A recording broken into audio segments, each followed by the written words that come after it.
du fin fond de Limoilou, le Geek contre-attaque avec Éric Lajoie, Simon Boucher et à la mise en onde, le légendaire Mikey J.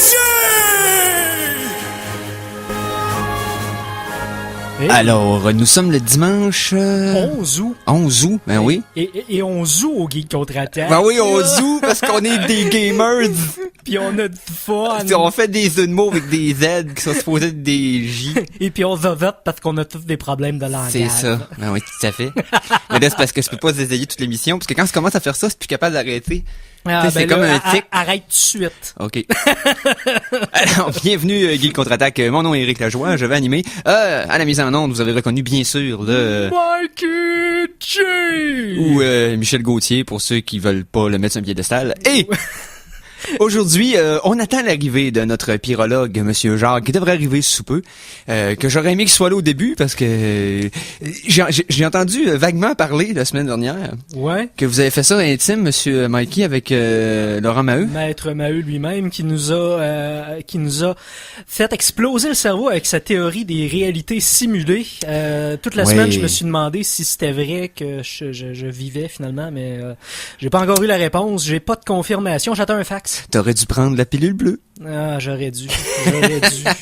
Alors, moi, je vais commencer ça. J'ai un petit quelque chose à vous parler que j'ai trouvé bien cool cette semaine. Ça fait que... Est-ce que ça aurait rapport avec... Chronique jeux vidéo! Et voilà. Donc, oui, j'ai une petite chronique jeux vidéo. Je voulais me la garder pour plus tard. Mais il faut qu'on en parle maintenant. C'est que... a sorti cette semaine beaucoup d'informations sur Saints Row de Fort, la quatrième Saints Row, Ben oui. qui a été racheté après la faillite de THQ. Ma question est la suivante. Est-ce que c'est encore plus poussé dans le ridicule que le troisième? À toi-même d'en juger, ok? Ok. Parce qu'ils ont sorti en pré-vente la version, l'édition spéciale de jeu la plus chère de tous les temps. T'es-tu sérieux? Ils appellent ça le Super Wad Wad Edition, je pense. Ah, ouais. Parce que la version de base, c'est la Super Wob Wob à cause du Dubstep Gun. Parce que oui, il y a un Dubstep Gun dans Saints Row 4. Et dans la version spéciale, elle existe en un exemplaire. Ok. Tu peux acheter un. C'est le $1 Million Pack. OK? Le Wad Wad Edition. Attends, non, non. Mais Tu non. peux acheter une version de Saints Row de Fort à $1 million. Ça coûte vraiment 1 million de vrais dollars. Attends. OK. Ça te propose l'expérience Saints Row complète. OK? Et ceux qui ont joué savent comment c'est over the top. Ceux qui n'ont pas joué, c'est comme si... C'est Grand Theft Auto, sauf qu'il y a un clown qui te crie à un pouce de la face « Aie du fun! » C'est comme ça, pendant que t'es en feu.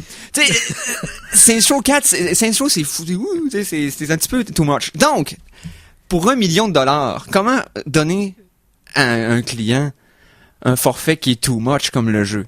Donc, ça comprend OK. un vol spatial avec la compagnie Virgin Air Flight, oui, qui propose maintenant des vols qui vont dans l'espace.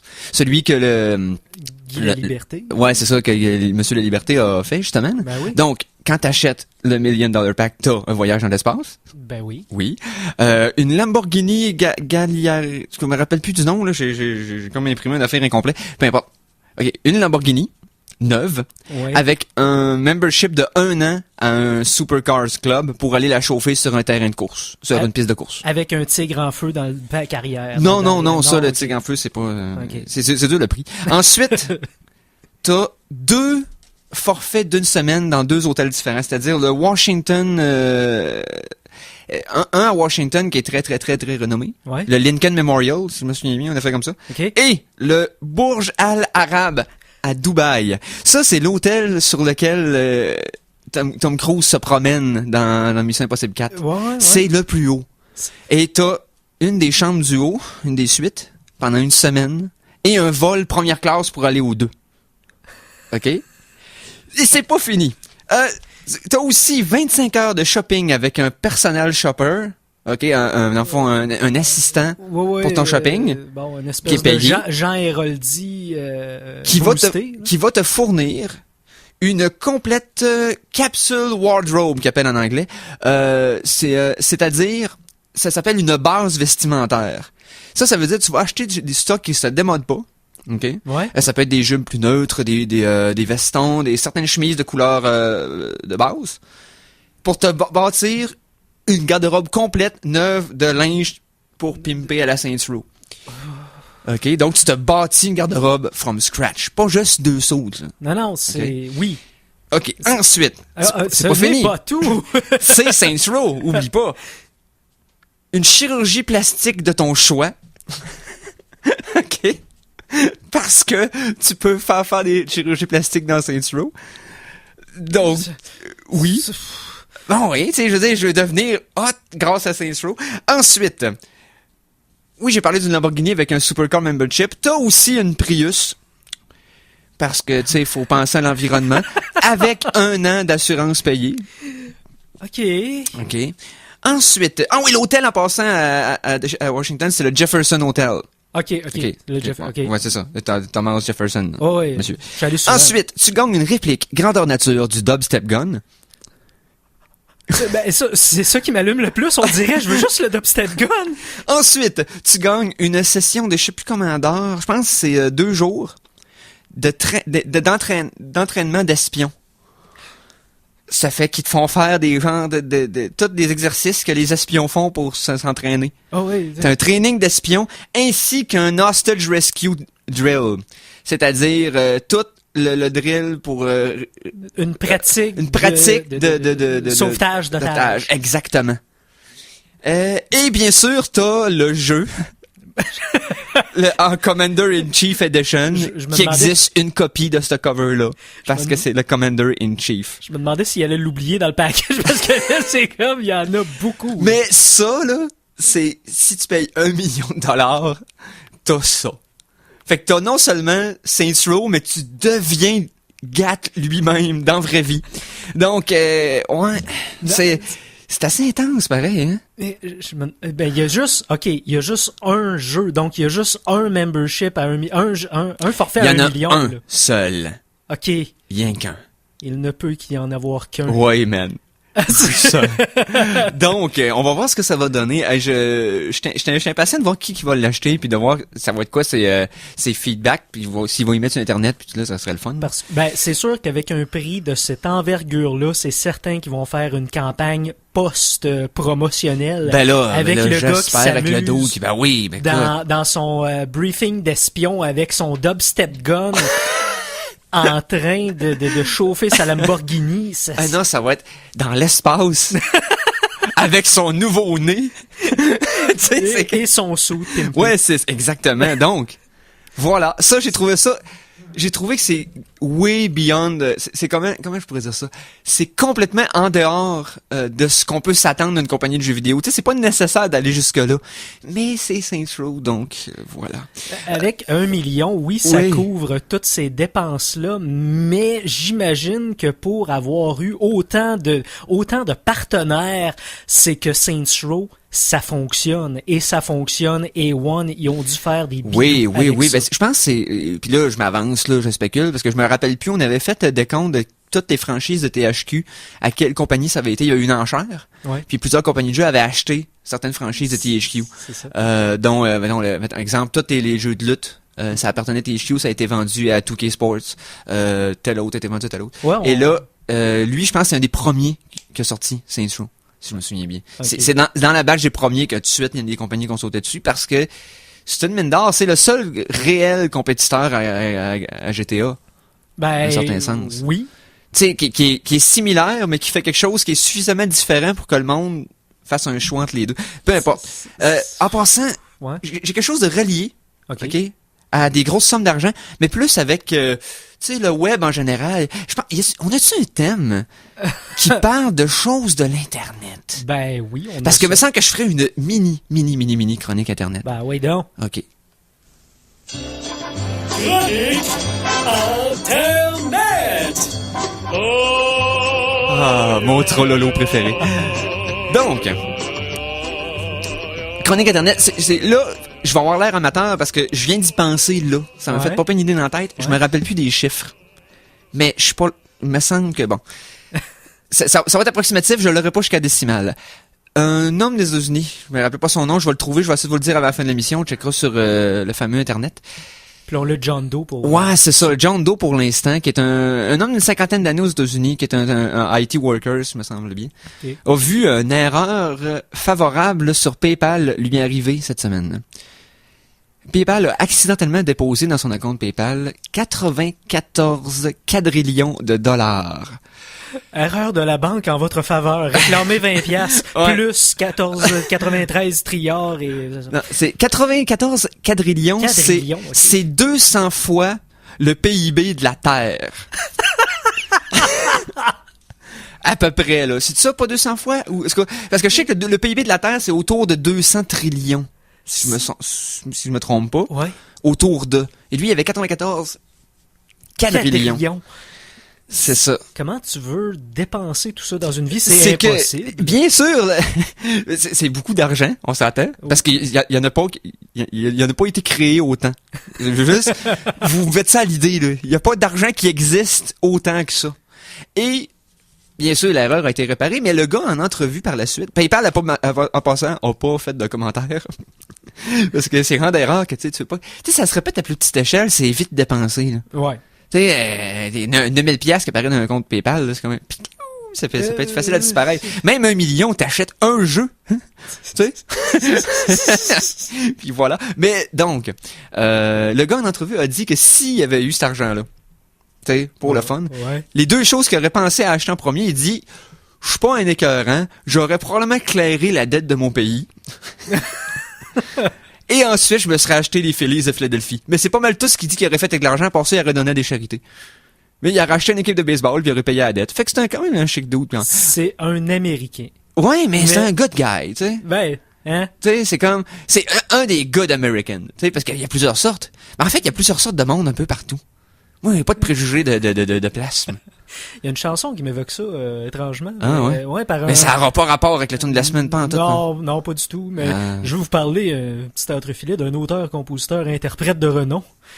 Qui a, qui a commis un album en 2008, si je ne m'abuse. Ouais. C'était pas un album, c'était un démo. Il y a assez de pièces là-dedans pour, je considère ça comme un album d'anthologie, puisque son talent passera à l'histoire.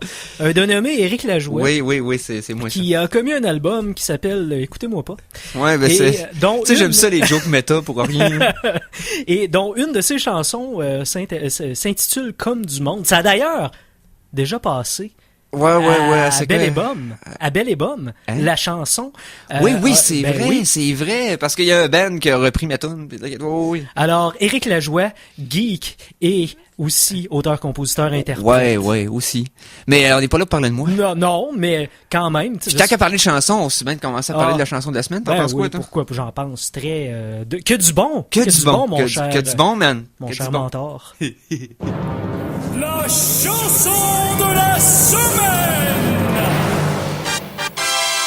Alors, première chanson de la semaine, on va y aller de façon relax. Ça provient d'un de mes jeux favoris. Ben oui. Alors, un classique, à l'époque où Squaresoft, maintenant Square Enix, faisait des chefs-d'œuvre en série, et même quand ils sortaient de Final Fantasy, il faisait juste toucher, c'était Midas, tout ce qui touchait c'était de l'or. Oui. Tu sais, si on se rappelle juste de Vagrant Story, de Xenogears, de Final Tactics, et de Chrono Trigger, bien sûr. Donc, de Chrono Trigger, voilà, je vais le prononcer adéquatement. Du pianiste Klotz, qui sévit entre autres sur un site obscur qui s'appelle overclockremix.org. Ouais. On va écouter 680 in piano. C'est relax, ça va vous rappeler des souvenirs de Chrono et on vous revient tout de suite après. Et peut-être je vais faire une petite reprise de ma chronique techno de cette semaine, pourquoi pas. Hein? Oui. Alors, allons-y. OK.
Eh ben, Alors, on vient c'est ça d'entendre... qui est ça. On vient d'entendre Monsieur Klotz, monsieur, madame, peu importe, là. Et L'arrangeur Klotz. Il est loin d'être un klotz avec le piano, avec tout à fait. son arrangement. Non, c'est ça. 680 in piano de Chrono Trigger. Bon.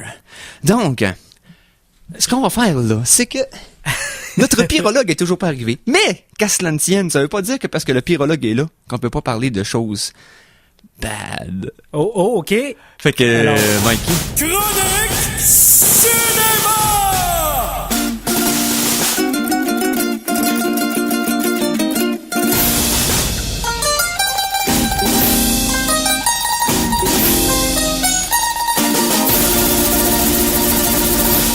Alors, avant que tu te commettes dans cette chronique, Oui. j'aimerais saluer un de nos auditeurs assidus, Nicolas Paquin, qui a très apprécié, il me dit ça en message, la chanson de Chrono Trigger. Il Ben oui. dit textuellement Chrono Trigger, Song of the Day for the win. Alors, Nicolas Paquin, merci. et pour autant ce commentaire rempli d'anglicisme et aussi d'enthousiasme. Donc, Oui, cette semaine, j'ai écouté quelque chose sur Netflix sur le coup, par dépit. OK? Pour être honnête. Mais en même temps, je me suis dit, c'est important à ma culture parce que j'y aille voir les gros films hot, c'est une chose. Mais quand on parle des fois d'un film en mal, des fois le film a une mauvaise réputation, mais qu'on l'a pas vu, on parle à travers notre chapeau. Oh oui. Donc, ce que j'ai fait pour vous, les geeks, parce que j'ai pensé à vous autres, je me suis dit, si j'en reparle dans mon show, faut que je l'ai vu. Je peux pas continuer d'en parler sans l'avoir pas vu. Donc, j'ai subi, cette semaine, Green Lantern. Parce que oui, il était sur Netflix et je me suis dit, pourquoi pas? Tu sais, je veux dire, c'est important parce que, hey, écoute, on en a discuté, t'as dit d'après que tout le monde c'était pas bon, mais ça, tu t'en mais je es pas l'avais- fait une idée. j'en étais pas fait une idée encore. Et, sans dire que c'est important de l'avoir vu, c'est quand même quelque chose de... Ça montre une transition, ça montre ce que DC avait envie de faire après les Batman. Parce qu'oubliez pas que c'est ça la première franchise qu'on essayait de faire. Direct après les Batman de Nolan. Ben il y a eu Superman Returns d'une dizaine d'années qui avait floppé, là. Je dis une dizaine d'années, c'est pas si long que ça, mais c'est quand même 7 ou 8 ans. Oh je oui. pense, Superman Returns. Et ça avait été un flop. Et là, les Batman ont sauvé la mise pendant un temps. Et là, il s'en est quoi après? Là, Man of Steel est encore en chantier, mais il y avait rien de sûr. Tu sais, il y avait rien de fait, on n'avait pas d'image, on n'avait pas... Et là, sort Green Lantern. Et là, tu te dis, bon, ils veulent-tu faire un début de franchise avec ça? Fait que je l'écoute. Première des choses, peu importe le script, peu importe la qualité du film, Ryan Reynolds n'a pas grand-chose à voir là-dedans. C'est pas lui qui a choisi ses répliques. Il fait très bien sa job et j'ai aucune inquiétude dans son rôle futur de Deadpool. Parce qu'il veut reprendre le rôle de Deadpool qui a malheureusement contribué à massacrer dans X-Men Origins, mais il est conscient qu'il veut faire le vrai Deadpool, le Merc with a Mouth, là, le vrai. Donc, éventuellement, il va jouer dans le film et j'ai confiance. Parce que Ryan Reynolds, c'est un bon acteur, il se débrouille bien. Il a fait mal paraître souvent des acteurs dans les films dans lesquels il était. On se souvient dans Blade 3, Wesley Snipes avait l'air d'un bâton avec un sourire dessus. Puis encore là, sourire. Il sourit pas dans Blade. Mais, tu sais, exemple, et en plus, il jouait avec Triple H dans ce film-là, qui était pas nécessairement un bon acteur non plus. Donc, Ce que tu es en train de me dire, c'est que on n'est pas ici avec Van Wilder qui a peur du jaune. Là. non. OK. Non. Puis Ok. en passant, il n'y a pas peur du jaune tant que ça. Tu sais, moi, je ridiculise tout le temps ça, le principe des couleurs dans Green Lantern. Ça a toujours été un running gag de ma part depuis que j'ai fait mon choix entre DC puis Marvel quand j'étais très jeune. J'ai commencé à collectionner les comic books. Et j'ai à faire un choix entre DC et Marvel. Et quand j'ai vu, exemple, ce que Green Lantern offrait, Aquaman, Green Arrow, qui était comme Tony Stark, pas d'armure. Ouais. Tu sais, surtout que t'avais déjà un millionnaire excentrique avec des gadgets Batman. Pourquoi en mettre un autre? Hein? Je sais que son caractère est pas le même, il a une autre attitude, puis il a beaucoup évolué depuis, mais à l'époque, c'était pas très intriguant d'aller du côté de DC. Puis Superman, oubliez pas qu'à l'époque que j'ai commencé, 2 ans après, tu sais, mi-90, là, il est arrivé le fameux Death and Return of Superman, qui a été en même temps awesome et pas bon en même temps, et que Superman est revenu sous la forme d'un éclair. Et après ça, il a été splitté en deux qu'un éclair rouge, un éclair bleu, et personne ne veut se rappeler de Superman éclair. Donc, Green Lantern. Green Lantern. Un seul gadget, sa bague, évidemment, mais c'est ce qui confère tout son pouvoir. Mais Oui. d'après toi, à part la job de Ryan Reynolds, Oui. qui a très bien fait son travail, Oui. tu crois-tu que le casting- scénario, tout ben, ça... le casting est pas mauvais en général. Pour l'avoir écouté avec un peu de recul, tu sais, j'étais pas comme au cinéma, j'avais pas payé le gros prix, là. Tu sais, je l'ai écouté sur Netflix, ça m'a rien coûté. Ah ouais. Maudite chance, d'ailleurs. Mais, OK, le script est aussi mauvais qu'on le dit. OK. La raison pour laquelle c'est qu'il y a eu beaucoup de réécriture. Puis quand on voit la liste des screenwriters à la fin du film, dans le générique, quand t'as plus que 2 noms, là, il y a 4 noms. Tu sais, puis ils étaient pas tous les 4 autour d'une feuille avec chacun le crayon, là. OK? Il y en a eu un, après ça probablement un autre, après ça probablement un autre. Tu comprends, là? C'est Ouais, comme ils se sont dissociés du projet, mais ils ont quand même laissé ce qu'ils avaient fait comme travail. qui ont gardé puis, des ouais. versions précédentes, mais qui ont changé le bout à eux et que... Donc, ça paraît. Parce que il y a des endroits dans le film que tout a l'air fait à la va-vite. Et qu'il y a des transitions qui sont comme, OK, il est rendu là. Il s'est pas attendu ça pendant tout. Comment ça qu'il prend pas compte de telle affaire? Rabibochage scénaristique. C'est ça. C'est quand même correct. Ça tient la route somewhat. Mais tu sais, c'est en quelque sorte correct. Par contre, Ouais. pour tout ce que le film a contre lui, c'est-à-dire bon, le scénario, les effets spéciaux, écoute, j'ai 2 choses visuellement par rapport à ce film-là. Ouais. Un, visuellement, il ressemble beaucoup à la BD. Là-dessus, il respecte beaucoup des arts originaux. Il respecte plus le matériel d'origine que Fantastic Four l'a fait. Bon, Ok. ben ça, on aime ça. Avec Fantastic Four et une latino pour faire une blonde caucasienne. Ouais. Tu sais, ils ont ça fait qu'on pas compris. Ou Daredevil avec un Ben Affleck qui voulait pas se teindre en blond pour faire Matt Murdock blond.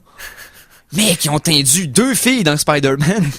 Parce que la rousse voulait être la blonde, puis la blonde voulait être la rousse, c'est-à-dire Bryce Dallas Howard pour faire Ouais. Gwen Stacy, puis Kirsten Dunst pour faire Mary Jane. Mais Donc, peu importe. personne de tendu dans Green Lantern. Ou Daredevil, Kingpin, qui était Michael Clark Duncan, qui était, pour pas le dire, un Afro-Américain, Ouais. qui détonne un peu avec le genre de gros européen chauve grec de Kingpin usuel. Mais peu importe. Ce Donc, que je veux dire par là, c'est que visuellement. très respectueux du matériel source. OK. Le suit, ça look. Oui, c'est CGI. Oui, ça fait comme des fois, c'est mauvais. Mais le CGI par bout, par contre, il est pas... Il y a un truc que je suggère pour ceux qui n'ont pas vu le film encore. C'est pas un spoiler. C'est qu'il y a à un moment donné un accident d'hélicoptère dans le film. Je dis pas qu'est-ce qui arrive avec l'accident. Je dis pas si le hero save the day ou que l'accident est un événement tragique. Je dis juste que quand l'hélicoptère arrive au sol, c'est un CGI très gênant. Ah, OK. OK? C'est genre digne de des vieux épisodes de Star Trek Next Generation, genre là, quand il essayait de mettre du CGI puis que c'était pas terrible ou OK. tu sais on dirait que on est de retour en 97. Tu sais c'est pas terrible. C'est vraiment pas terrible. Puis ça m'a comme un peu sorti du film, tellement c'était bad. Un peu comme l'accident de voiture dans In Time, pour ceux qui savent de quoi je parle. In Time avec Justin Timberlake, le film dans lequel le monde a un timer, puis qui savent quand est-ce qu'ils vont mourir, puis peuvent acheter du temps. Je sais pas si c'est un film de science-fiction. Que je le vois. Ouais, je c'est sais ça. de quoi tu parles, mais je Mais l'ai il y a un accident de voiture dans le film qui est un CGI tellement bad que ça lève le cœur. On dirait que le char est un Tonka, pas. OK. donc il pèse rien. On dirait qu'il devient en plastique quand il déboule, tellement que Donc, en tout cas, dans la physique est pas bonne. Dans Green, Green Lantern, l'hélicoptère, c'est un peu le même principe. fait en Lego. Non, puis c'est la façon qu'elle se déplace pendant le crash. On dirait que quelqu'un la tient avec ses mains. Je te le dis, c'est pas bon. Si on Mais- résume, Ok. bon, Ryan Reynolds, bon job, il a Oui. fait son contrat assidûment, visuellement, Oui. très fidèle à À au l'origine. BD, sauf le CGI Ouais, hélicoptérien. c'est ça, par bout. Et, je dirais que, grosso modo, il y a pas beaucoup de combats, pour être honnête. C'est beaucoup plus de blabla puis de découverte de pouvoir de cette histoire d'origine, bien sûr, Ouais. que de combats en tant que tel. On voit quelques utilisations intéressantes de la fameuse bague, bien sûr, parce Ouais. qu'elle peut créer ce que tu veux, puis c'est juste limité à ton imagination, et la densité et la force de tes De tes pouvoirs, de tes... comment on appelle ça, des structures. Ouais. En tout cas, il y a un terme pour ça. Vont être aussi fortes que ta volonté. Ah, ok. Ça marche avec le will. Bon. Pourquoi? Parce que le vert, c'est la couleur du willpower. C'est la couleur de la volonté. Le jaune, c'est la couleur de la peur. Ah! Et là, c'est la volonté qui affronte la peur. Mais tu sais, c'est toute la mythologie en arrière de ça est quand même très intéressante. Mais combien de bagues sur 5 tu donnerais à ça, sérieusement? Bon, pour être honnête, si tu la regardes de façon neutre, tu le compares pas au Batman parce que c'est injuste de le comparer au Batman, parce que ce qu'ils ont voulu faire avec Green Lantern est pas pantoute ce qu'ils ont voulu faire avec les Batman. Batman, Nolan a voulu les rendre crédibles. Green Lantern, il a voulu faire de quoi qui était BDesque. On va dire ça comme ça. Et c'est pas raté. Mais c'est pas suffisant. Fait que je donnerais peut-être pas un 2. Parce que je l'ai pas trouvé déplaisant. Je l'ai écouté jusqu'au bout. J'ai pas fait faut qu'on dise, tu sais, j'ai dit subi tout à l'heure. Je l'ai pas si subi que ça. C'était correct. En tout cas, cas, il était le fun. Il y avait des bouts de le fun. Ryan Reynolds pour l'humour. Et ça coche. Certaines de ses répliques, c'est super drôle. Oui. La façon qu'il gagne à la fin, c'est quand même cool. La façon que les Guardians sont représentés, ceux qui ont comme créé l'univers puis les Lanterns. Et Sinestro, super bien fait. Le nom de son Abdur, en tout cas, le nom du gars qui lègue sa bague à Jordan.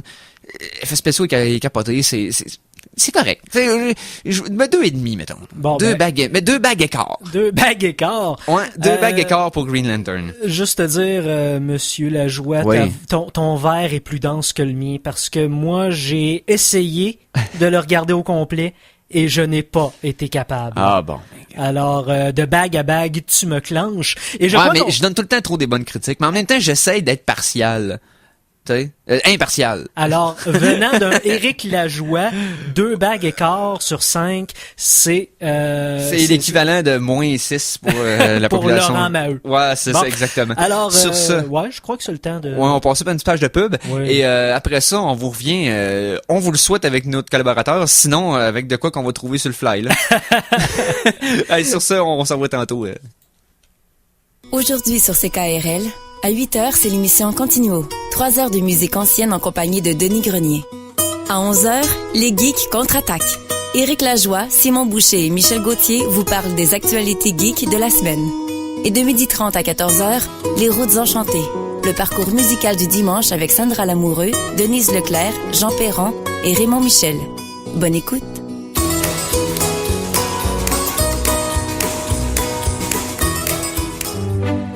Auditeurs de CKRL, voici le moment de poser un geste concret envers votre radio préférée. Devenez membre ou renouvelez votre adhésion pour la saison automne-hiver 2013-2014. Procurez-vous votre carte de membre au coût de 25$ d'ici le 6 septembre et courez la chance de gagner un panier cadeau d'une valeur de 200$. Le tirage aura lieu à 19h20 lors de notre journée de lancement le 6 septembre dans les studios de CKRL au 405 sur la 3e avenue à Limoilou. Voici 3 façons de renouveler votre carte ou devenir membre de CKRL. Présentez-vous au 405 3e avenue à Limoilou et remplissez le coupon. Contactez-nous par téléphone au 88 640 25 75 poste 201. Et finalement, par PayPal disponible sur ckrl.qc.ca. Votre carte de membre est valide pour 1 an à la date d'adhésion. Faites-le maintenant.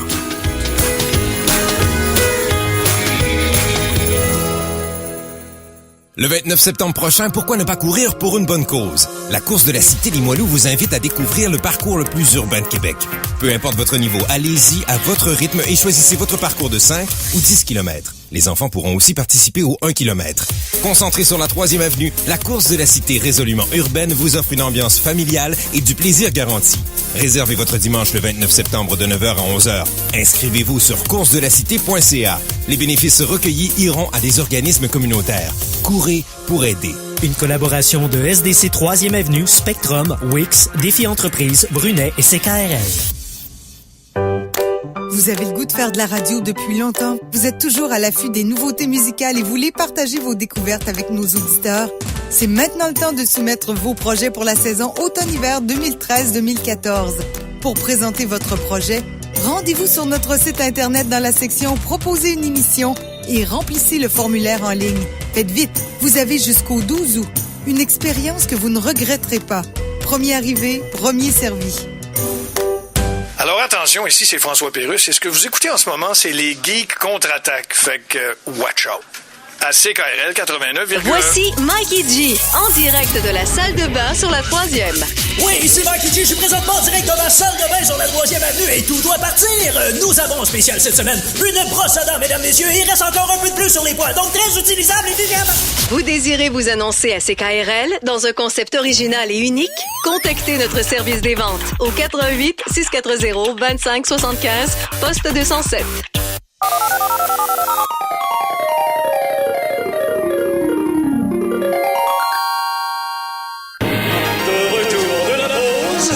Revoici le Geek Contre-Attaque!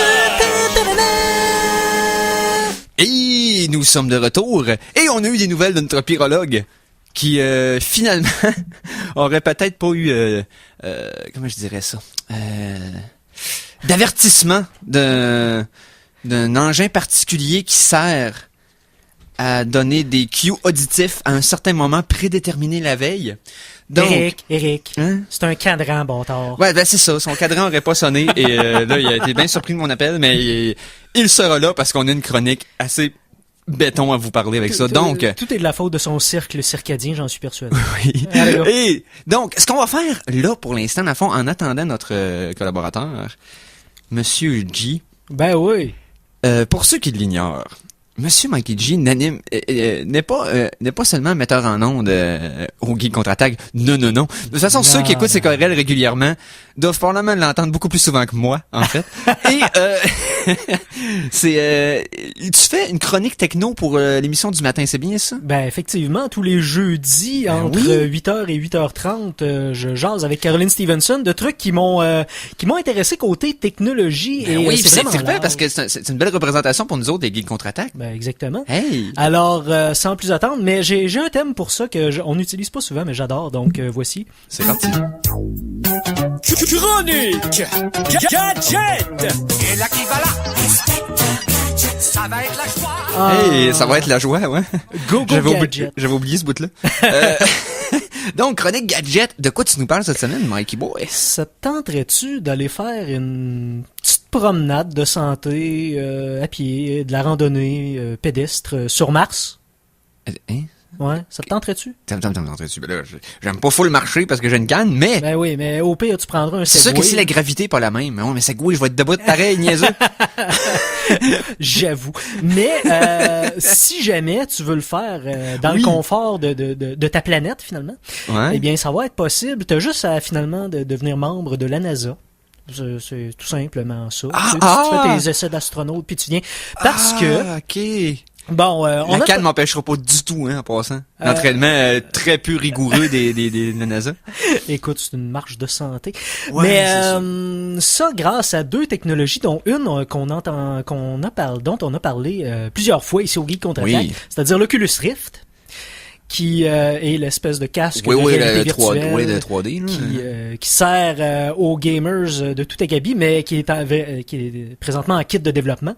Mm-hmm. Donc, l'Oculus Rift, il pourrait, parce que, bon, pour faire un résumé de l'Oculus Rift, en ce moment, c'est très contre-intuitif. Parce que il faut se servir du clavier, il faut se servir de la souris également. Donc, on ne peut pas seulement tourner la tête et l'image tourne au même...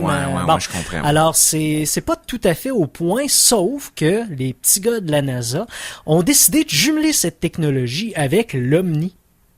L'Omni qui est l'espèce de tapis roulant multidirectionnel. Oui, j'avais déjà vu des combinaisons des deux, mais là, faites par la NASA, par contre. Oui, ils ont réussi à faire un jumelage des deux pour que quand on tourne la tête, c'est surtout les pas. Quand on marche d'une certaine direction, ça tourne d'une certaine direction dans le casque de l'Oculus Rift. Et tout ça mis avec les nombreuses images de Curiosity et toutes les sondes qu'il y a eu, toutes les images de Mars. Ils ont fait une espèce de carte de la superficie, la topographie de Mars en 3D, sur laquelle les astronautes ou tout le monde qui a la petite carte qui peuvent aller dans ce labo-là peuvent s'amuser à se promener sur Mars avec le casque et le tapis roulant. Bon, il y a pas juste le terrain martien qui ont fait un démo pour ça, ils ont aussi fait un démo pour la Station spatiale internationale. Alors c'est La Station spatiale. La Station spatiale. Wow! Inspernationale. Alors, c'est possible d'aller sur l'ISS Station Internet. En tout cas, mais c'est ça. C'est possible maintenant de se promener en dehors de notre planète, dans le confort de notre planète. Hey, merci, MyPG. J'ai d'autres choses. Ce n'est pas tout. Ce n'est pas tout. Car en prime, vous recevrez 1 seconde d'activité cérébrale. Non, c'est un autre sujet. Ok. C'est que... Je pensais que c'était... Je te souhaite plus qu'une seconde. Ouais, c'est parce que si je voulais simuler plus qu'une seconde d'activité cérébrale, je crois que je ne pourrais pas. Parce que ça a pris des chercheurs japonais et allemands pour faire ça. La plus grande simulation d'activité cérébrale humaine, ça a été possible grâce à un ordinateur, mais c'est pas une tour, c'est pas un PC, là, on s'entend là. C'est, je sais pas si tu connais un peu les super ordinateurs, les super calculateurs. Eh bien, c'est grâce... ceux qui jouent aux échecs puis tout ça. Ouais, là, c'est pas des Blue là. Il s'appelle K. Le super calculateur K de Fujitsu. Il développe 10,51 pétaflops. Non, parce qu'on entendait te parler de teraflops depuis quelques années. Ils sont rendus au pétaflop. Oh, c'est énorme, ça. Écoute, est-ce que t'es capable, ok, là je te pose une question hors propos, de nous quantifier pour les néophytes, qu'est-ce qu'un pétaflop? Je peux te donner une idée. Combien t'as de cœurs sur ton ordinateur? Combien j'ai de cœurs sur mon ordinateur? J'en ai 2. OK. Mon ordi a 2 cœurs et il n'y en a pas un qui fonctionne à bonne vitesse. Mais il y en a 2. Ah, c'est un Time Lord, il y a 2 cœurs. OK. Le cas, lui, possède 705 024 cœurs de calcul. Pour générer 10,50... Donc, il laguerait pas sur Slender. Non. Puis il pourrait jouer enfin... Avec K, dans le fond, je pourrais jouer à Bastion. Ça a pris... Cool. Ça a pris 40 minutes pour simuler 1 seconde d'activité cérébrale et la mobilisation de 82 944 processeurs. Hey, ça commence à être de la machine. C'est du geek porn, ça, mesdames, messieurs. Hey, non, mais c'est beaucoup d'octets. Dans le... Wow. Dans le futur, dans une dizaine d'années, il y a un des professeurs du projet, Marcus Diessmann, de l'Institute of Neuroscience and Medicine en Allemagne, qui a dit, dans une dizaine d'années, quand les ordinateurs vont être capables de générer des hexaflops, oui, ça va être possible. Ils vont être capables de faire une simulation du cerveau complet à l'échelle de la cellule nerveuse. Mais on n'est pas rendu là. Non, maintenant, c'est juste 1 seconde. C'est ça. Bon. On a réussi à simuler 1 seconde d'une cellule d'influx nerveux cérébral. C'est ça. OK. Alors, on a du chemin à faire, mais hey! Mais c'est exponentiel, hein. Dans 10 ans, on va être rendu 100 fois plus loin, puis dans 20 ans, on va être rendu 1000, peut-être 10 000 fois plus loin. C'est ça qui est fou, là. C'est que la science avance plus vite que les années avancent. Juste pour vous rappeler, faire un petit comparatif, la puissance technologique qui a été requise pour aller sur la Lune dans les années 60. Ah, c'était quelques megs, je pense. On pourrait abondamment faire ça avec nos téléphones portables de maintenant, et plus encore. Je m'ennuie de Simon Boucher. Ouais, pourquoi? Parce que, à part moi, c'est le seul à faire cette chronique-là.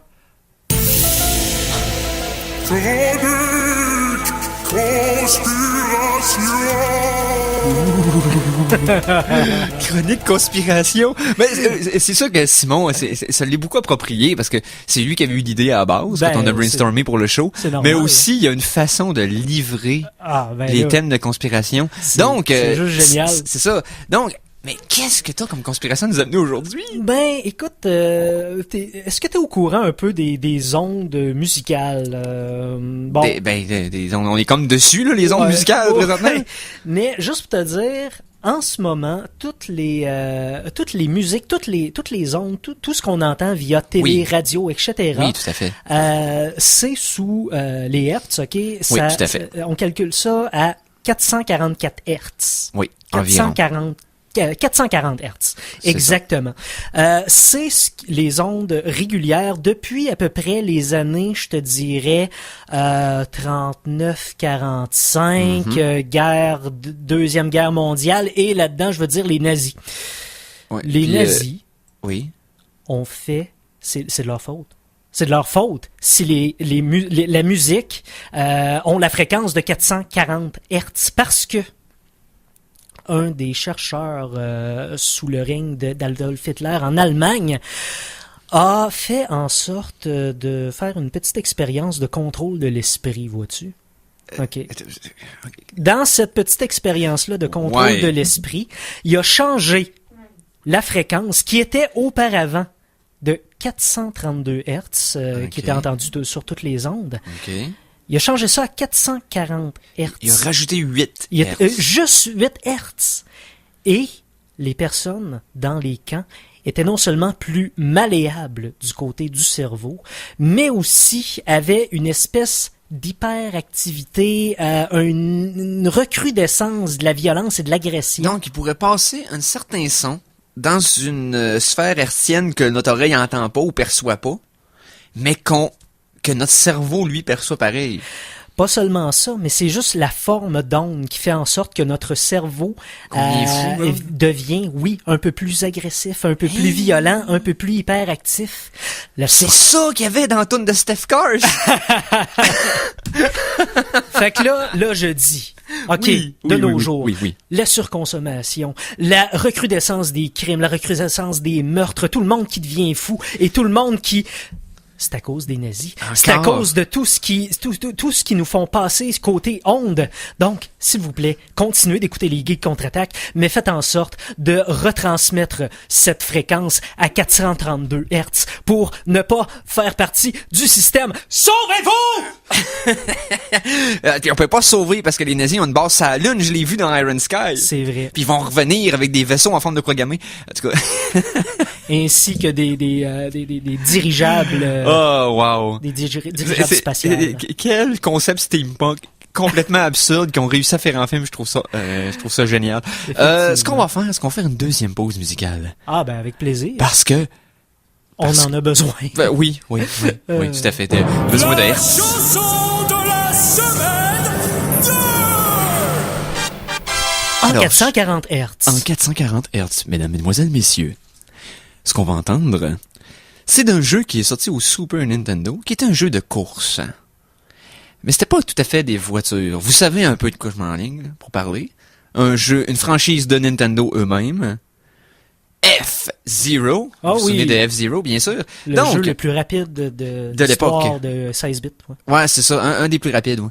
Puis, et de cette trame sonore, pour ceux qui se rappellent d'avoir joué à F-Zero, t'avais 4 véhicules, tout le monde prenait quasiment tout le temps le même, qui était le gros rouge, même s'il accélérait pas vite, il y avait un top speed de fou, mais moi je prenais plus... il y en a qui prenaient celui de Captain Falcon. Falco, ouais, c'est ça. C'est lui que je prenais. Mais moi je prenais des fois le vert, parce qu'il encaissait beaucoup. Tu sais, j'avais tendance à pogner souvent les barres, et pas souvent. Puis ironiquement, là, j'ai eu une grosse difficulté pendant des mois et des mois en jouant à F-Zero à être capable de rester droite longtemps dans la barre qui t'ordonne l'énergie. Tu sais, t'as une place dans la course que tu vas courser là-dedans et ça te remplit. Là, j'arrivais tout le temps tout croche là-dedans, puis j'en perdais autant que j'en gagnais.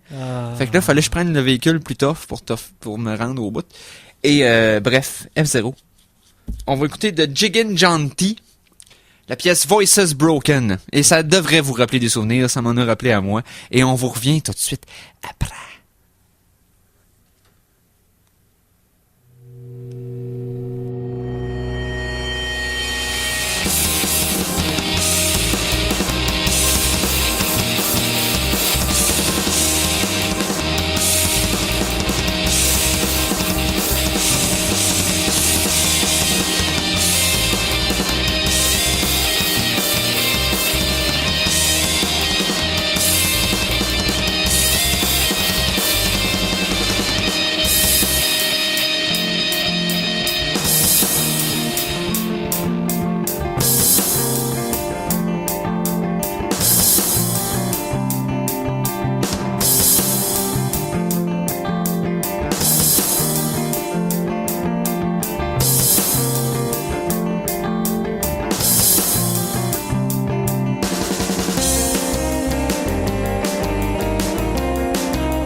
Et voilà, le son que vous entendez, c'est Eric qui se crache dans les bandes.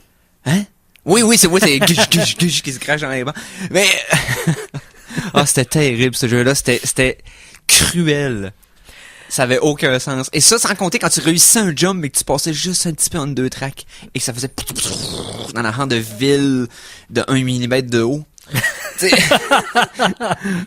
Mais écoute, c'est le fameux mode 7 du Super NES qui permettait de faire du 3D entre guillemets, mais qui était juste du 2D qui spinait, là.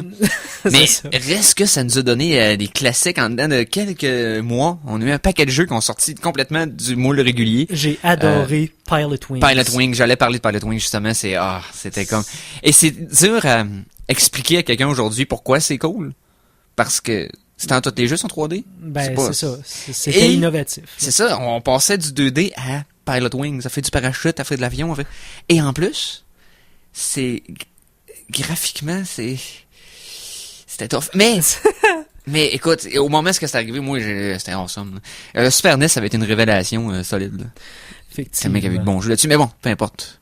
L'heure n'est pas à la nostalgie. Non, parce que le soleil va revirer sur lui-même. Hein? Ben là, je pense qu'on nous prend une chronique du cosmos pour ça. Ah, ben oui! Ben là, je veux dire, c'était pour nous parler du soleil. Y a-tu quoi qui dans le cosmos que le soleil? Ben, un petit peu. Hein? C'est moi à ta place. Chronique du cosmos!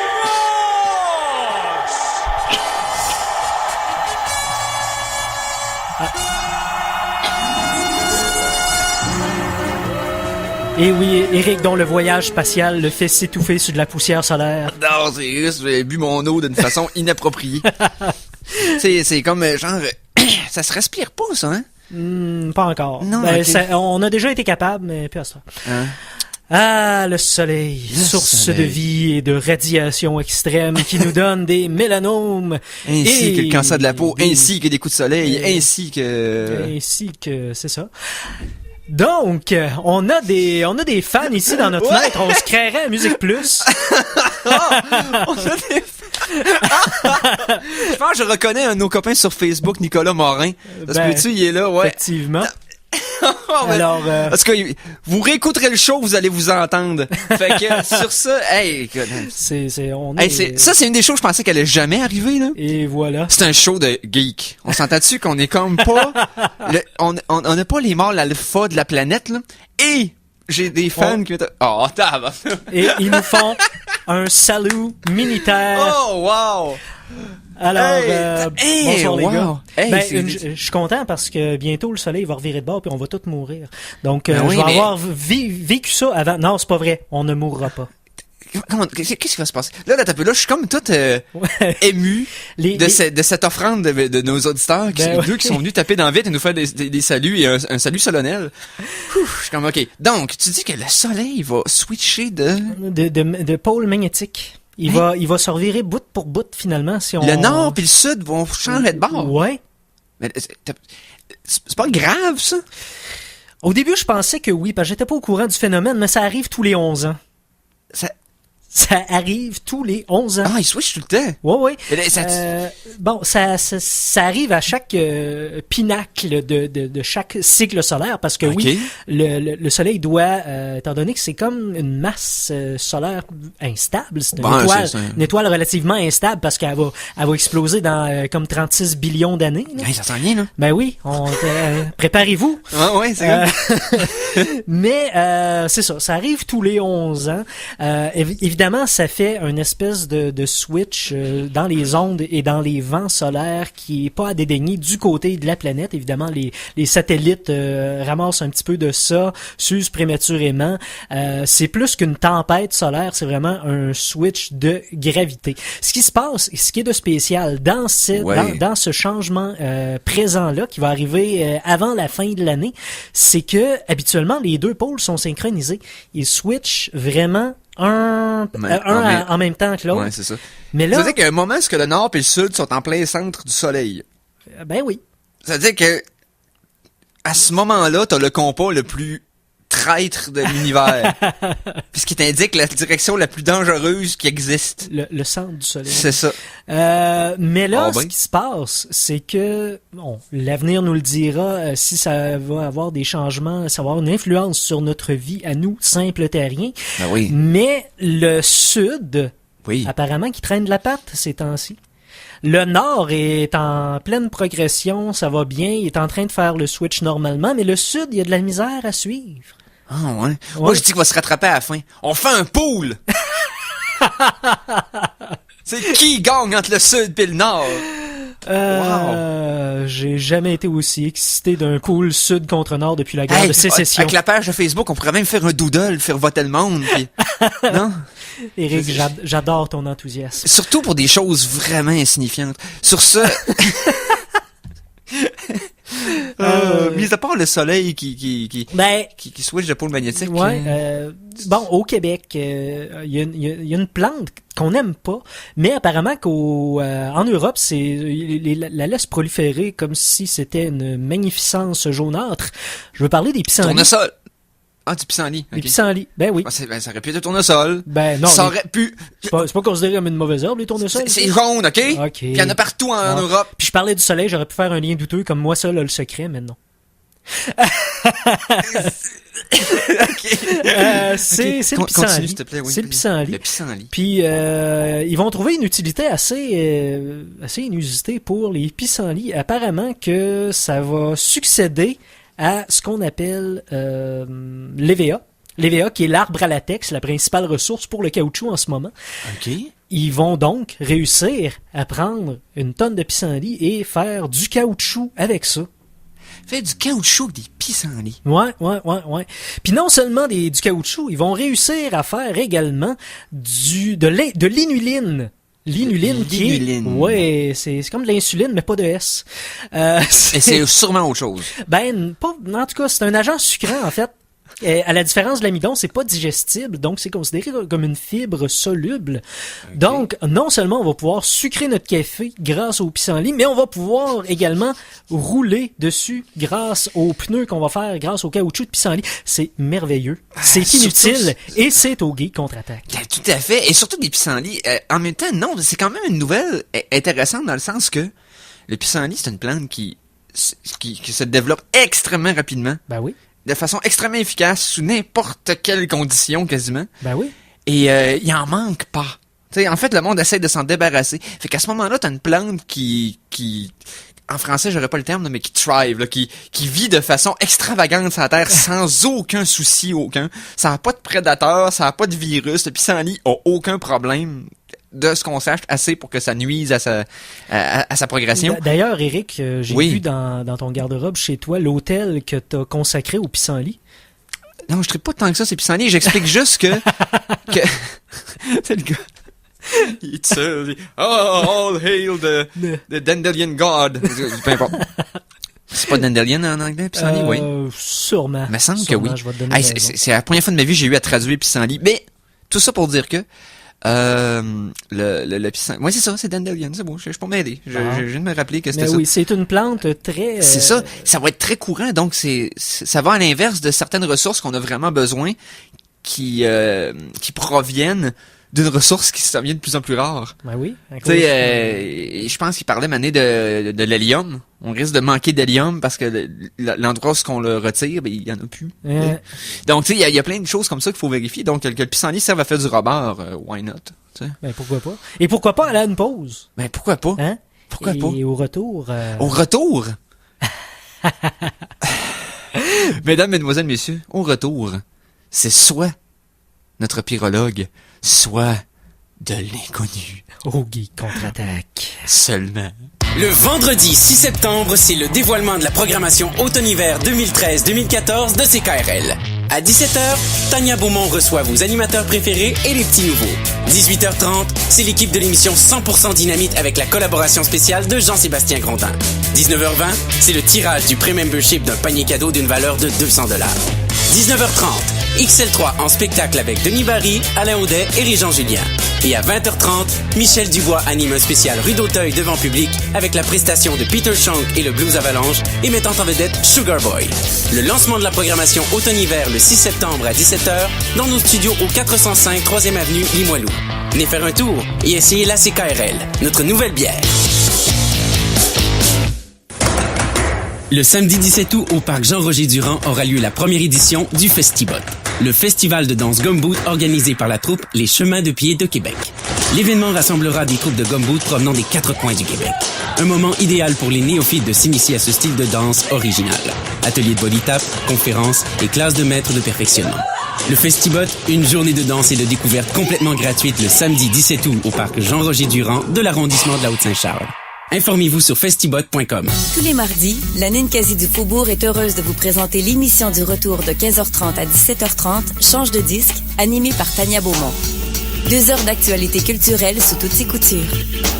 La Ninkasi, en collaboration avec la Bière Boréale et Dola Communication, aide les artistes locaux à lancer livres ou disques en offrant un service de lancement totalement gratuit. Les lancements ont lieu les mardis entre 17h et 22h. Consultez le site ninkasi.ca pour plus de détails. Tous les jours de la semaine de 7h à 9h, la boîte à pain Café Napoli vous présente Les Matins éphémères, l'émission matinale de CKRL. La boîte à pain Café Napoli, c'est une boulangerie et une sandwicherie. Les pizzas et calzones sont cuites au four à bois et nous avons un grand choix de salades variées. Venez faire un tour au 396 3e avenue et au 289 Saint-Joseph. 88 977 75 71. La boîte à pain Café Napoli. Un savoir-faire qui se goûte.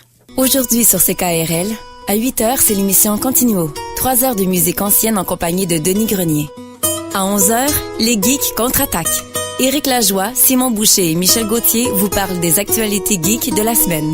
Et de 12h30 à 14h, les routes enchantées. Le parcours musical du dimanche avec Sandra Lamoureux, Denise Leclerc, Jean Perron et Raymond Michel.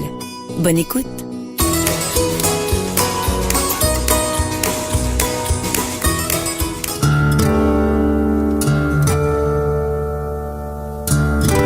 Vous écoutez CKRL 89.1.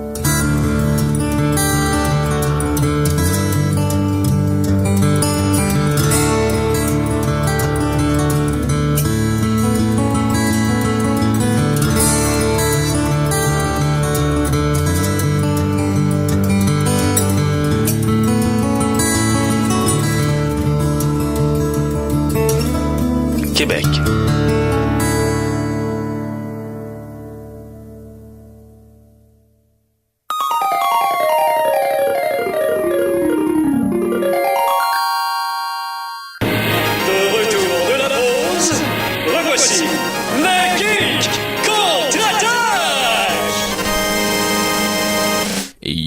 Nous sommes de retour pour une deuxième fois. Pour vous contre-attaquer la face. Comme certains de mes amis aimeraient dire, parce qu'ils font ça avec tous les mots qu'ils entendent, contre-attaque-moi le sac. Mais je l'aime moins celle-là. Hein. On prend en considération dans ce terme-là que le sac nous a déjà attaqués. Ouais, c'est ça. Non. Mais non.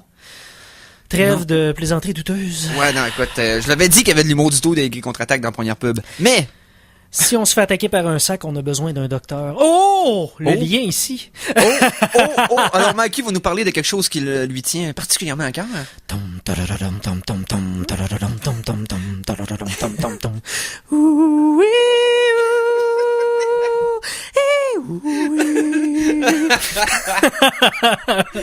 Le Doctor Who, la plus longue série de science-fiction jamais créée par l'humain.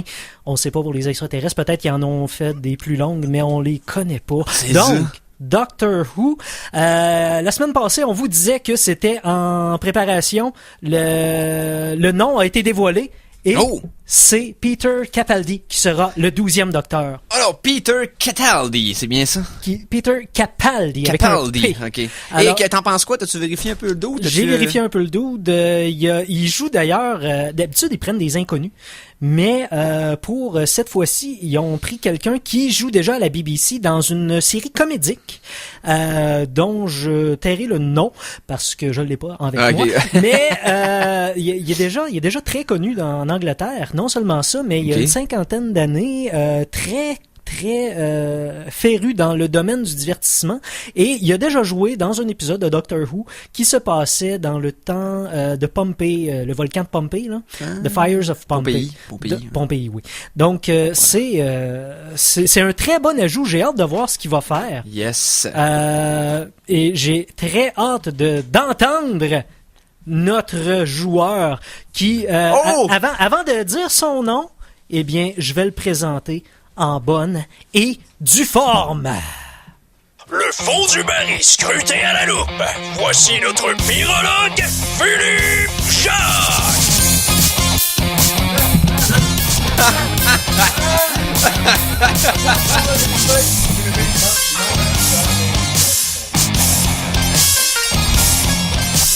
Allez! Mais que de péripéties! Je savais. Vous auriez dû voir son sac à dos qui a essayé d'ouvrir de façon rapide et célère, on va dire ça comme ça, et qui s'est éventré sur le sol. Eh oui, je savais hier, j'aurais pas dû aller au party à Rémi. Merci Rémi, très beau party.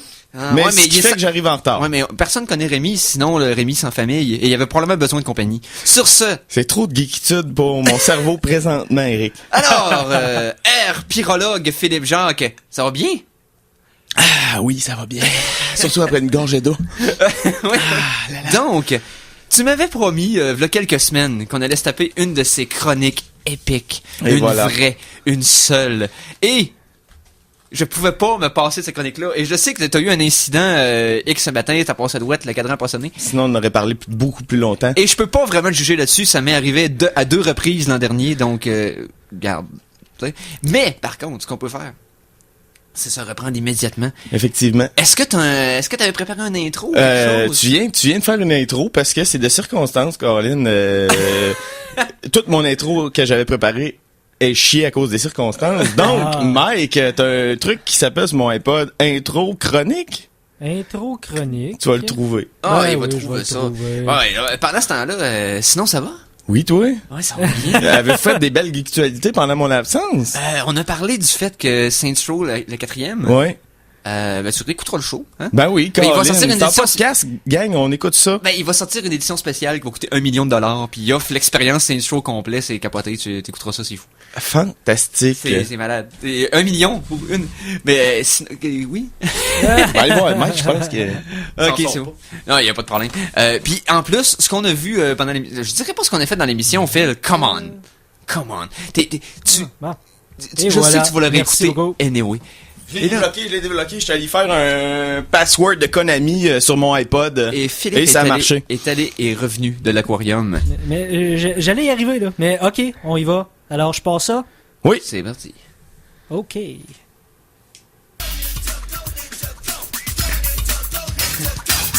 Tout ça pour ça.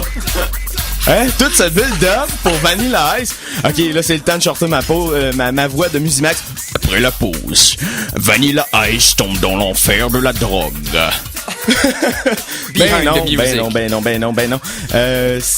On va parler d'un des réalisateurs les plus connus de Hong Kong des années 80. Dans les années 80, à Hong Kong, ce qui était en vogue, c'était le ninja. Ah, le ninja. Au singulier ou? Ben, il y en avait plusieurs. Et Mikey qui Mike nous fait, qui fait du mix. Son imitation de DJ des années Rad 92 avec du fluo. C'était écœurant. Donc, Godfrey. Tu connais mon ami Godfrey? Une légende vivante. Avec ses complices, Thomas Tang et Joseph Tang, Lai. Thomas Tang. Tang. Okay. Ouais, pas du haut Tang. Pas Thomas Tam non plus. Non plus. Il y a tellement de jeux de mots mauvais à faire avec ce nom-là. Ils ont créé les films IFD et les films Filmark. Et c'est... avec ces complices-là, il est responsable de plus de 123 films entre 73 et 2000. Donc c'est quand même beaucoup de films. C'est massif.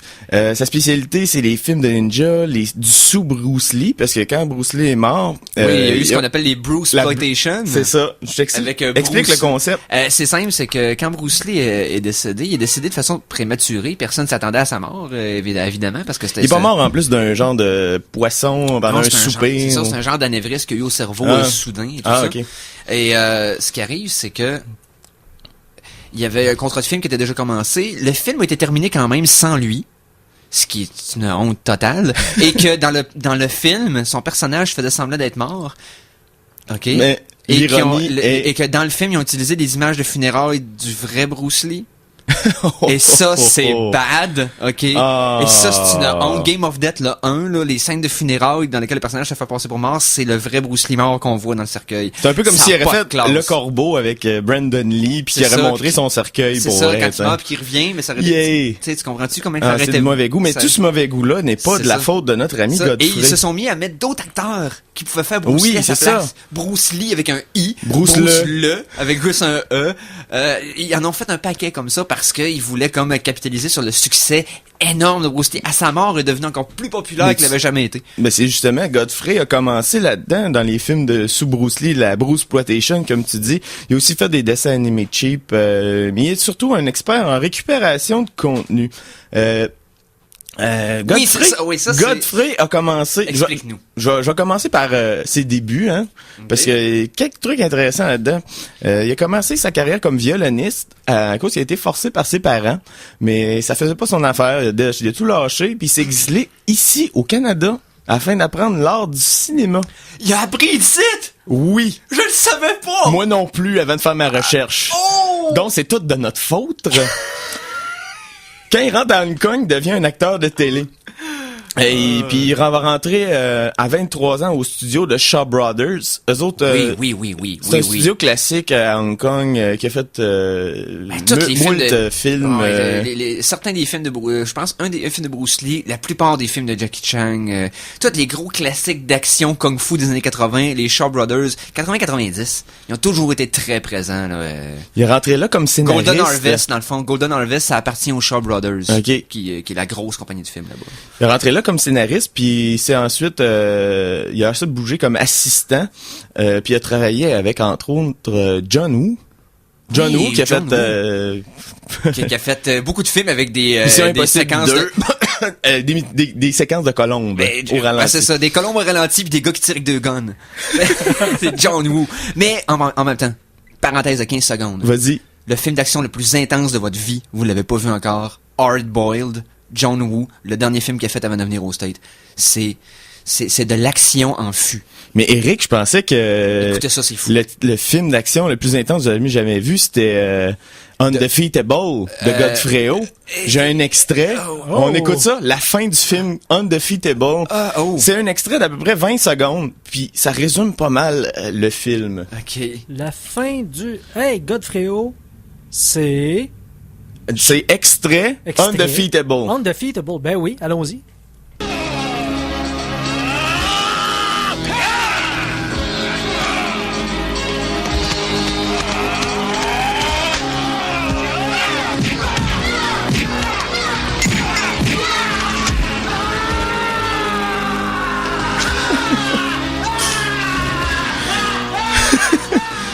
Non, ce n'est pas un show de death metal, c'est bien Undefeatable de Godfrey. Visuellement, je vais vous expliquer. Le gars, vous attendez crier à la fin qui fait juste comme qui crie comme une corneille. OK?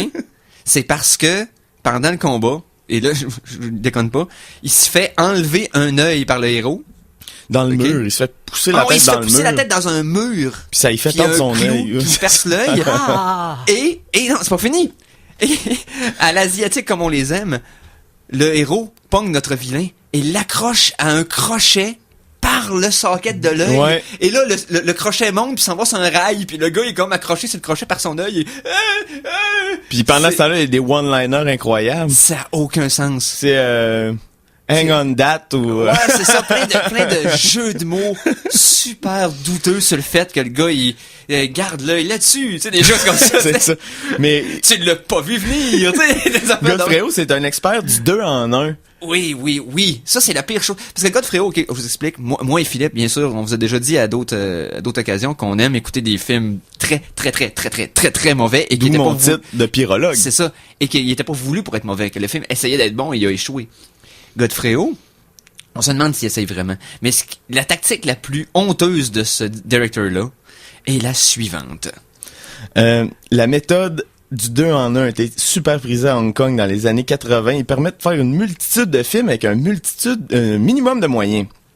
Par exemple, Richard Harrison, notre moustachu préféré. Oui. Qui avait tourné à moustache. Il a juste tourné quelques scènes pour Godfrey-O, puis c'est dans un scénario décousu complètement. C'est ça, il va tourner un film. Le gars est un acteur qui a une certaine réputation, ouais. tu sais, il a quand même, bon, il a une carrière. Puis il s'est retrouvé dans la tête d'affiche pour au moins 9 films avec ces séquences-là. Ouais. Ce que Godfrey-O faisait, il piquait des films dont les droits étaient échus ou qu'il y avait pas personne qui cherchait à défendre. Il mélangeait ça avec des extraits de films qu'il avait tournés. Dans un ordre qui faisait pas vraiment de sens. Comme ça, il avait besoin de tourner 15 minutes j'ai pour une faire recette, un film de 2 heures. J'ai fait une recette. OK. J'ai fait la recette de Godfrey-O. J'ai préparé ça dans mes petites feuilles ici. Hein. OK. Je vais les avoir. Ils sont toutes collés. La recette.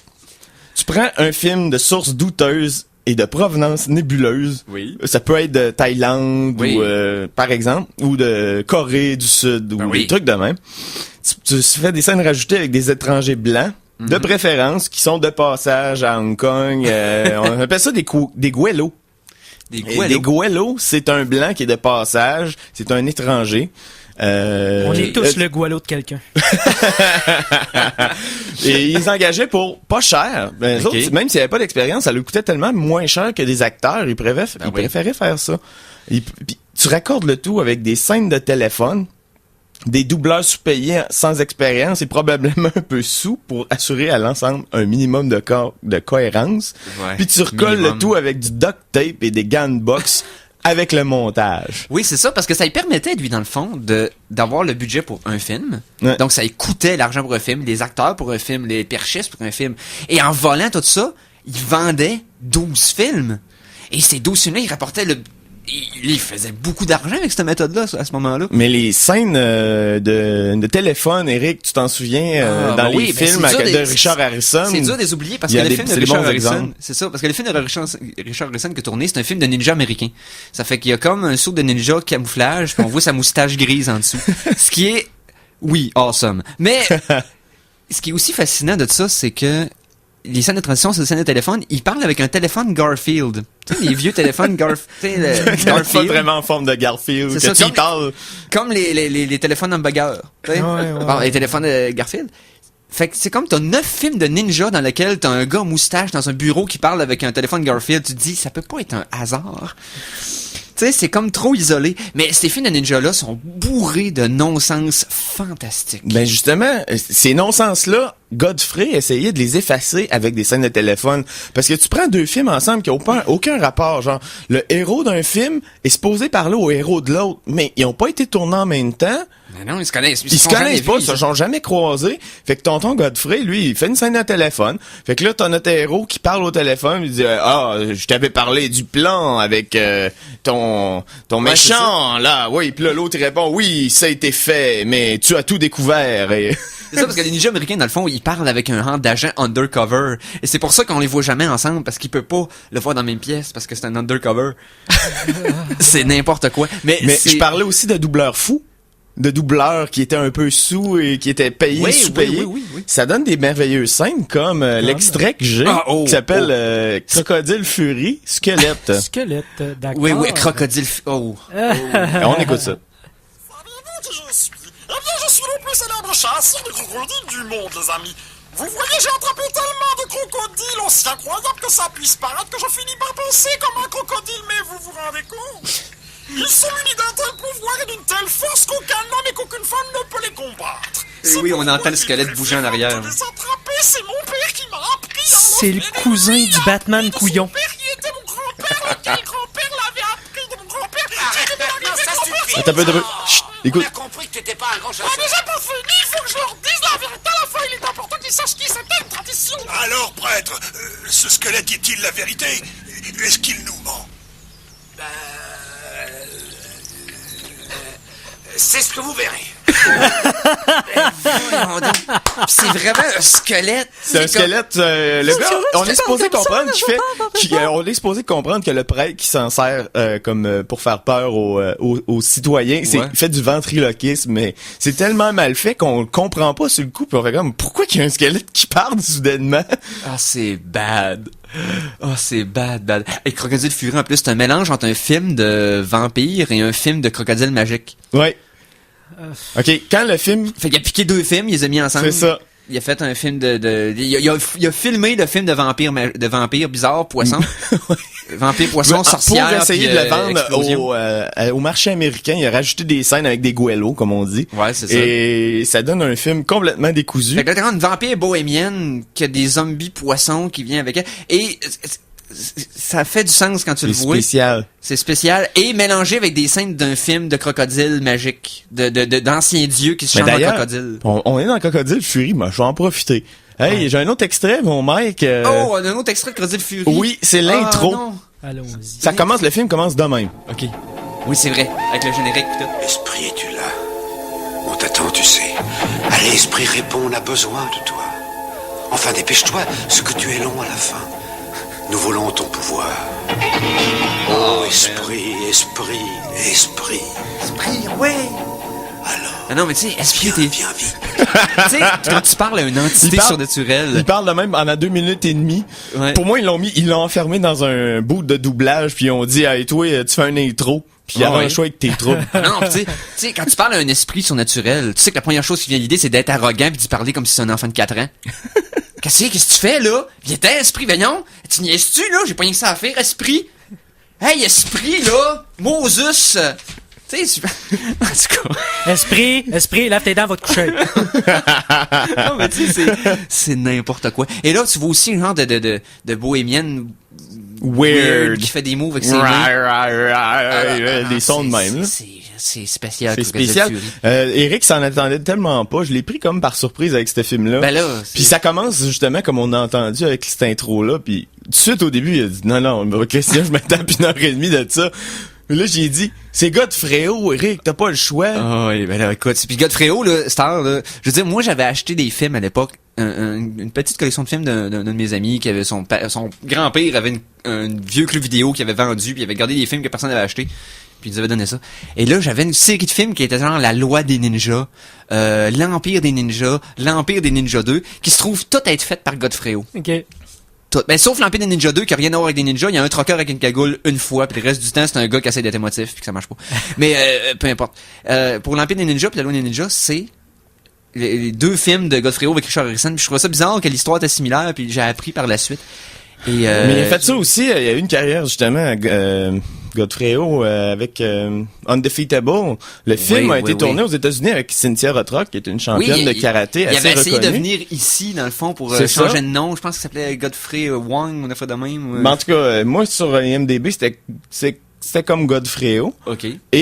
Mais pour le revendre d'habitude, ce qu'il fait, c'est il redouble son film avec des étrangers pour le vendre sur le marché américain. Oui. Mais là, contrairement à son habitude, il a filmé le film aux États-Unis, puis il a essayé de le revendre au marché asiatique.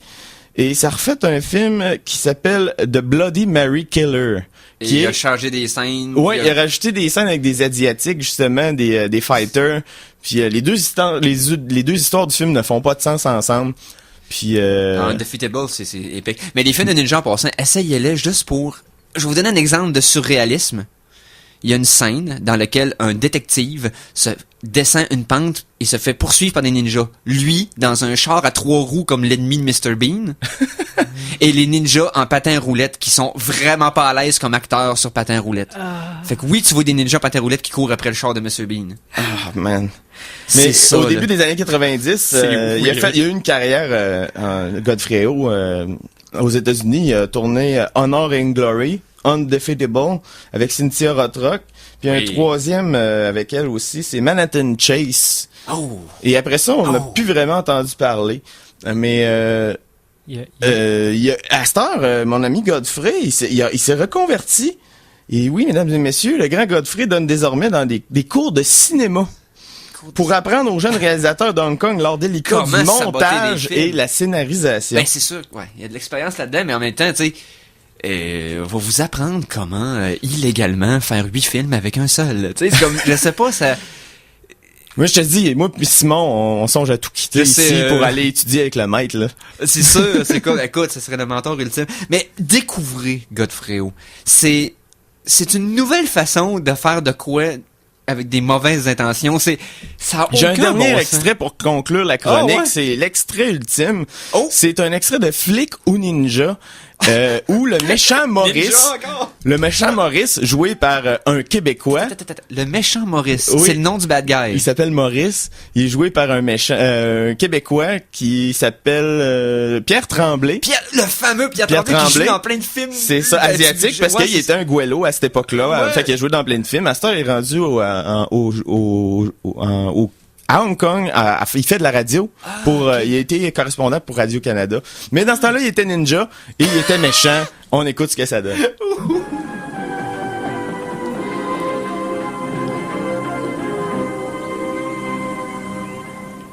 Pourquoi est-ce que tu essaies de me tuer? Pourquoi est-ce que tes hommes me suivent tout le temps? Ça va faire des années que je suis hors du coup. Tout ce que je te demande, c'est de me laisser vivre en paix. Arrête de me jouer du pipeau, t'as réintégré le milieu. Seulement cette fois, tu es resté derrière la scène pour tirer les ficelles. Quand t'as découvert que Robert devenait dangereux pour toi parce qu'il en voulait trop, tu as fait en sorte de l'éliminer, en essayant de mettre à sa place Larry. Ah, tu es bien renseigné. Et qu'est-ce que tu as trouvé par ailleurs, dis donc? Il fallait trouver une bonne raison pour évincer Robert, sinon les autres n'auraient plus eu confiance en toi. C'est alors que tu as fait recruter 3 gars par Larry pour qu'ils achètent les diams de Robert. Ainsi, tu pouvais l'éliminer pour trahison. Et ensuite? Manque de chance, il y a une chose que tu n'avais pas prévue, et c'est la soudaine apparition de Rose. Elle a déjoué tous tes plans. Tu n'es pas aussi futé que je le croyais. Rose n'a pas du tout démoli mes plans, elle les a favorisés. Et si j'en crois certains faits, tes agents aussi les ont été. Non, je vais t'expliquer l'ingéniosité de ce plan. En premier lieu, je voulais que Larry remplace Robert. Oui, évidemment. Mais cet imbécile ne pensait qu'à sa cote de fille. C'est pourquoi je lui ai proposé d'envoyer ses hommes pour violer Rose, dans l'espoir que George, un de tes agents d'Interpol, se déciderait à épouser Jenny. Elle pouvait ainsi espionner pour moi et me tenir informé de tous les agissements d'Interpol. C'était donc ça! Rose est réapparu pour C'est pas terminé. Et c'est alors que s'est présenté un plan encore plus astucieux. C'est donc toi le grand responsable de tout ça. Garde ton calme, je n'ai pas tout à fait fini. Ça fait 3 minutes, ça dure. Et Continue. c'est alors que j'ai pensé... Pourquoi ne pas tout cumuler? Je me débarrassais ainsi de tout le gang en même temps. Et je recommençais une nouvelle vie. Ce fut un succès. Rose et Georges m'ont débarrassé de Larry et de Robert, pendant que toi, sans attendre, tu as fait disparaître mes 3 gros lards. Tu n'es qu'une ordure et un enfoiré de première. Oui, mais quand tu auras disparu, il n'y aura plus personne qui connaîtra mon secret et je pourrai recommencer autant de fois que je le veux. Hey, c'est-tu la pire game de clous de l'univers, ça? Malade. OK, je ferais un plan pour que tu comprennes D'ailleurs, je vais poster un plan pour que tu comprennes le plan de fameux... Maurice. Et même en le voyant, tu comprendras rien. C'est n'importe quoi. Ben, c'est ça. Rejoignez notre page Facebook parce que les Geeks contre-attaque, c'est aussi sur Facebook. Ben, tout à fait. Alors, Facebook / les Geeks contre-attaque, je pense. Et, ben, allez faire ça tout de suite pendant que vous entendez le thème de clôture. Ah, ben oui, parce que c'est déjà la fin. Donc, nous suivra les flûtes enchantées, c'est bien ça? Les routes enchantées. Les routes enchantées, les flûtes. C'est une vraie Arrête tonne de me jouer du pipeau. Hey, merci beaucoup, Philippe. Ça me fait plaisir. Ça me fait plaisir de parler de Godfrey et de Ninja botché. Mikey Boy. Ben oui. Hey, n'importe quand. N'importe quand. T'es tout le temps ici, anyway. Et alors, hey, merci beaucoup, chers auditeurs, de nous avoir écoutés aujourd'hui. On se revoit la semaine prochaine pour d'autres geekitudes. Salut les geeks.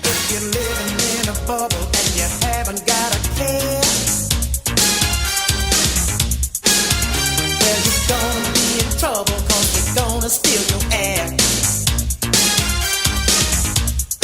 'Cause what you got is what we need, and all we do is dirty deeds. We're the Space Force. Watch out, we're the Space Force. We're the masters of space. Hey, don't mess around with the Space Force.